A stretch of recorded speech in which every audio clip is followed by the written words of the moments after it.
Good day, folks. It's Tony Fortunato from the technology firm. Today we're going to talk about capturing Wi-Fi packets, some tips, some tricks, things to know, and more importantly, what tool I am starting to use in the field.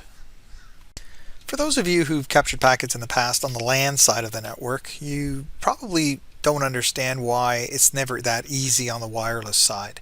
Because on the wired side, you just basically pick a port, plug in, maybe mirror port, span a port, off you go, right?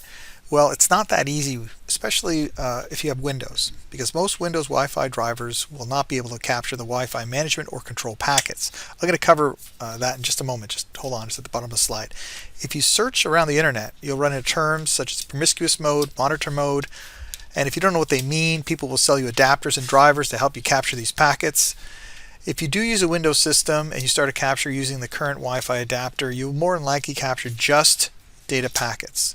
Now, people won't know what that means because they'll say, hey, look, I see my pings, I see I'm surfing, so I'm good to go. Well, no, because you're missing, more than likely, you're missing the management and control packets. Well, people say to me, so what? Well, so what? It's a big deal because management frames deal with things like probing, associating, roaming, beaconing, so on and so on. So if you had an issue, for example, authenticating to the access point and it was dropping you, or you connected and then it dropped you, and you want to look at those management frames, you're not going to see them. So you've lost visibility, right? Control frames also have their purpose. It's right there on the screen. I'm not going to read it to you. But in conclusion, if you need to figure out what Wi-Fi issues that involve management or control packets, the default driver and adapter just will not do. All right, for all the guys who love to comment on my slides and the graphics and the whatnot, here's another one for you. It's my good old testing and setup slide. It's quite simple. I'm going to be monitoring everything with my NetAlly Aircheck G3. I've got this camera. This could be an IoT device. It could be an access point. It could be, and it doesn't matter. In this case, I'm going to turn on the hotspot feature. It tells me what the SSID and the password is right on the screen. Obviously, there's a QR code as well if I want to scan it. And I got an app over here to connect to it. So that's going to be my layout. And the reason why I do this is I want to find out how this works before I go into the field and find out, how do I do this. Please practice, practice, practice, and know your tool well. For those of you who've attended any of my courses, it doesn't matter if it's Wireshark or the good old OptiView classes or any of the other protocol analyzers that I've shown people over the years, I spend a lot of time on the capture setup screen or the setting screen. And the reason is because you want to make sure you get it. You only got one chance to get it, folks. You don't want to lose it, and you don't want to have to go back and try to get it the second time, right? So the first thing is always the file size limit. So how much data am I going to capture? Now, in some tools this will roll over. In this case, with wireless, I prefer it not roll over. It stop capturing because the beginning of the capture has your authentication, which we do require to decrypt those packets. So find out if you have a setting for that, right? In this case, it stops. And 5 meg is what I chose. Many tools will pick 1 or 2 meg as a default. I find that it's a bit small. It doesn't give me enough time to move around or set up or turn things on. 5 meg just buys me more time. You don't have to wait for the 5 meg to fill up, by the way. You can hit stop whenever you want. So I always like to have that as a bit of an insurance policy. Now we have our slicing size. How much of this packet do you want? In this case, it's the full size packet. But if you want that 5 meg to capture for a longer duration of time, well, one way to do that, one little tip, is slice your packet.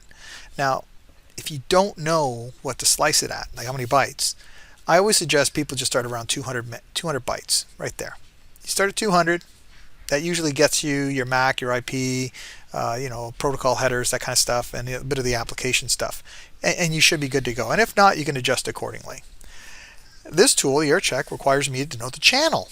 Now this is the nice thing. The Aircheck has a Discover utility. I run it. I find that Samsung phone. I'll know the MAC address. I'll know the channel it's on, so on and so on and so on.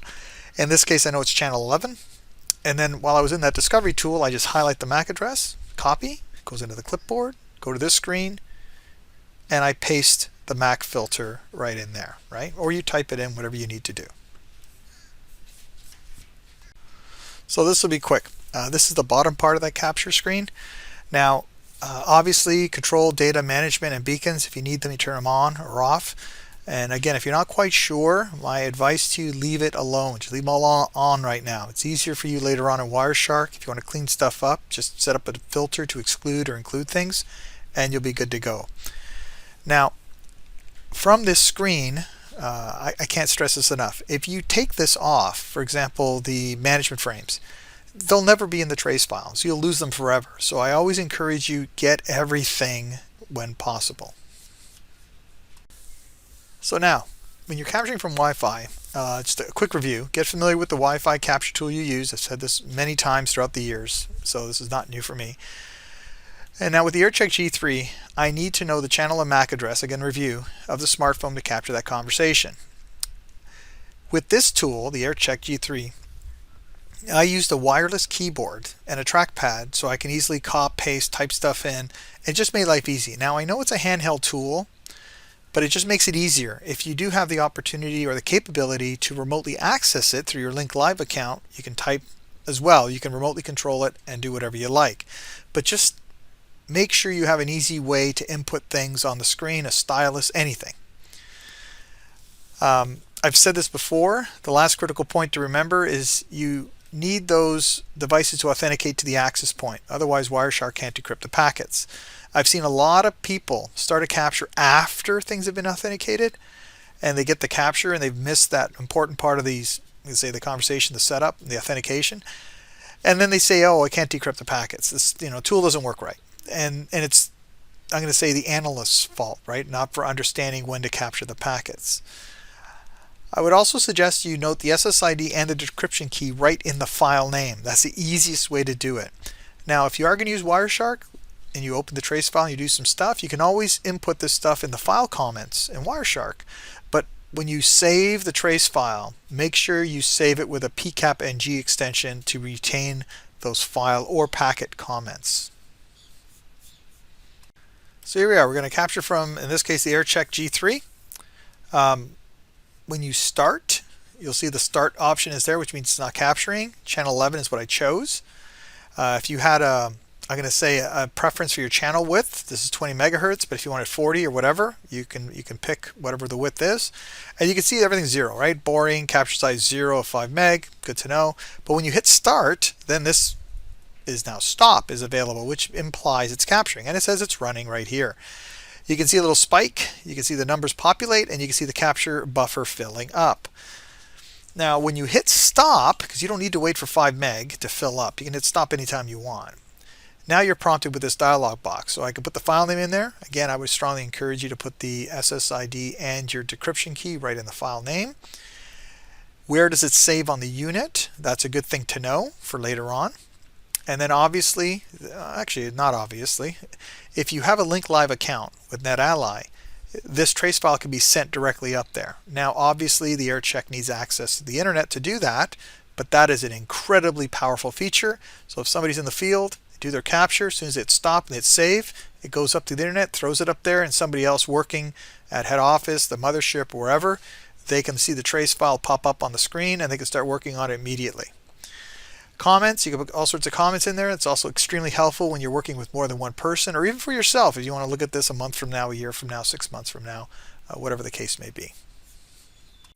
So we just covered a little bit of this in the previous slide, is getting the trace file, and I said if you had a Link Live account you can get it from there. So that's one way to do that, right? That's saved to Link Live. The other way is it shows you the path, so you can use the built-in file manager in Android there.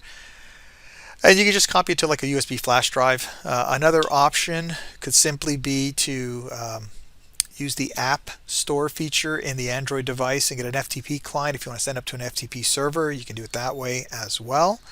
But regardless of whatever option you use, make sure you have a process or protocol in place to clear the files from the capture files folder. Right? You can even script it if you want, but just make sure those files are cleaned out once in a while, because that could be a bit of an issue. So now you get your trace file, you're going to open it up in Wireshark, probably. What do? Well, by default, you're not going to be able to decrypt anything, right? You got to put some stuff into Wireshark. So you go to Edit, Preferences, Control-Shift-P gets you there as well. Go to Protocols, down to IEEE 802.11. You'll see an Edit button. So hit that button and you can enter your decryption key right there.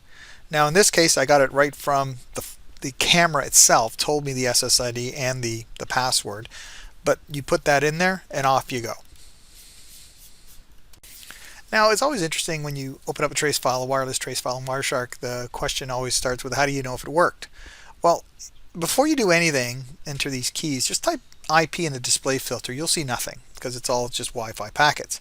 After the decryption key is properly applied, you type an IP display filter, then you'll see IP packets. That's a real easy way to find out. So in this example, here's the original trace file, and you can see packet 610, and it just says QoS data 802.11. That's it, right? So it's not helping you out. But after I apply the key, that same packet 610 now says TCP SYN port 80. Big difference.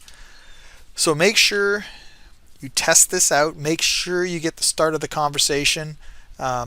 Many times, like in this case with that Galaxy phone, I disable the Wi-Fi, start my capture, turn the Wi-Fi on, and then I connect to it, so on and so on and so on, just to make sure I don't miss anything. I know it takes a couple of seconds more, but then I'm guaranteed to get what I need. So I hope that helped. Have a good day. Bye for now.